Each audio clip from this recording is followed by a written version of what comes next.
महादेव। दोस्तों, आज मैं चली हूँ बहुत प्यारा सा सोहर गीत सुनाने।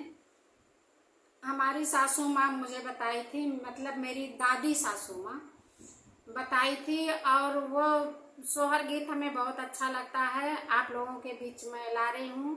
हमारा सोहर गीत कैसे लगा कमेंट में ज़रूर बताना, और अपना प्यार आशीर्वाद दुलार ऐसे देते रहना, ताकि मैं भी आगे बढ़ सकूं और दूसरों का सपोर्ट कर सकूं। जय श्री कृष्ण।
कैसे लगा कमेंट में ज़रूर बताना।